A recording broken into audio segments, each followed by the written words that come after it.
Masechet Nazir, résumé du Daf Samerpet. La Gemara ramène un pasouk. Après que la Gemara a fait quelques drachot à propos des Nedarim, où il s'écrit là-bas Ish, Bnei Israël, on apprend est-ce qu'on inclut les Goïm, est-ce qu'on les exclut. Ici, on arrive au Erechin. Erechin, c'est-à-dire en fait quelqu'un qui fait un Neder de donner la valeur de quelqu'un au Beth Amikdash. Et la Torah a fixé un prix en fonction de la personne. Si c'est un homme ou une femme et quel âge il a, en fonction de son âge, la Torah a fixé son prix. Maintenant, il y a là-bas un passage qui dit Ish qui afflie un homme qui prononce un éder de valeur, etc. Quelle est la dracha qu'on fait de ce passouk-là? Qu'est-ce que ça vient inclure les mots Ish qui afflie? La Gemara dit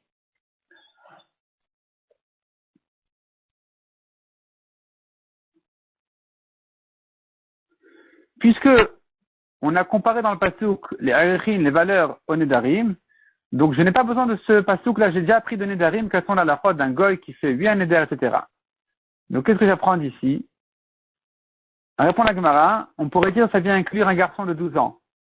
Un garçon de 12 ans, il fait aussi un Neder. La Gemara dit c'est pas évident. Celui qui pense que c'est Minatora, ça va. Celui qui pense que c'est des Rabbanan, qu'est-ce que tu apprends de là?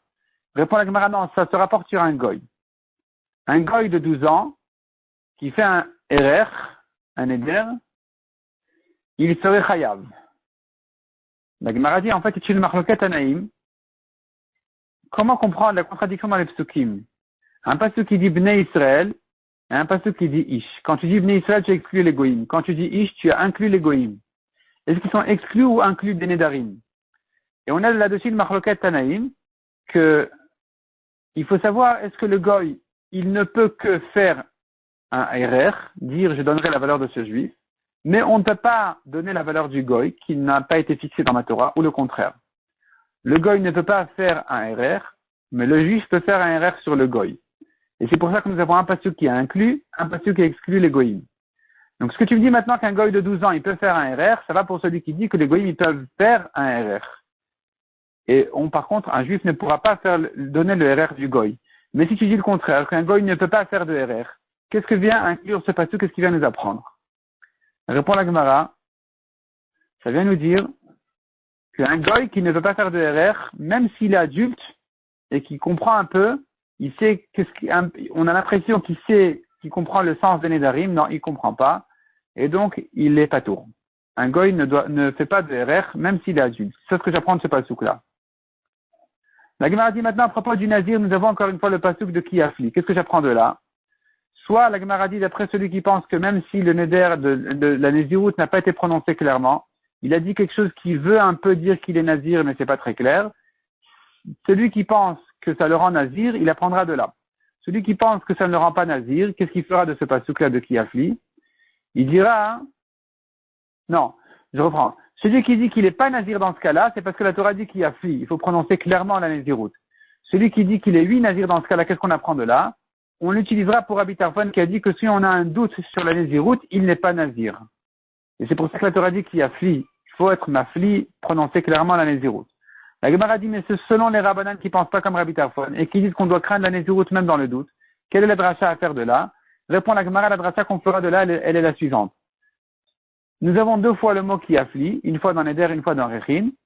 Une fois, c'est pour nous apprendre qu'un homme qui prononce un Neder, ça l'interdit. Et une fois, le deuxième qui afflie, c'est pour nous apprendre que le Chacham qui a annulé le Neder, qui a fait Atarat Nedarim, ça marche. Il existe. De là, on apprend justement la Atarat Nedarim. Mishnah suivante. Nous avons une Khumra sur les Avadim, les esclaves, qu'il n'y a pas pour les femmes. Pour l'esclave, le maître ne peut pas annuler le Neder de son esclave. La Nézirut de son esclave, il ne peut pas l'annuler. Il peut l'empêcher de garder son Neder ou sa Nézirut, comme on verra, mais il ne peut pas l'annuler définitivement. Si l'esclave se libère, il doit garder son Neder.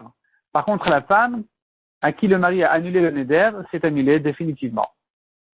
La Gemara nous ramène une braïta qui dit, un maître peut empêcher son esclave d'être nazir, mais ne peut pas l'empêcher de garder un Neder ou un RR. La Gemara a beaucoup de mal à comprendre la différence. Après beaucoup d'efforts, la Gemara dit c'est pas comme ça qu'il faut comprendre, il faut dire autrement. Un maître doit empêcher son esclave d'être nazir s'il veut, Mais en ce qui concerne les Nedarim et les Shavuot, il n'a pas besoin de l'empêcher. De toute façon, ça ne vaut rien. Un esclave ne peut pas faire un Neder ou une Shavua comme on apprend des psukim. Puisque il ne peut pas se faire souffrir sur le compte de son maître, alors plus aucune Shavua ni aucun Neder ne peut se faire par lui. Et donc, le maître n'a pas besoin de lui annuler et de l'empêcher de garder son Neder ou sa Shavua. Par contre, en ce qui concerne sa Nézirut, il peut lui dire, ça ne me convient pas que tu te prives de vin, ça revient sur le compte de ton travail, ça ne me convient pas, tu dois garder ta santé et ne pas être Nazir. Mishnah suivante.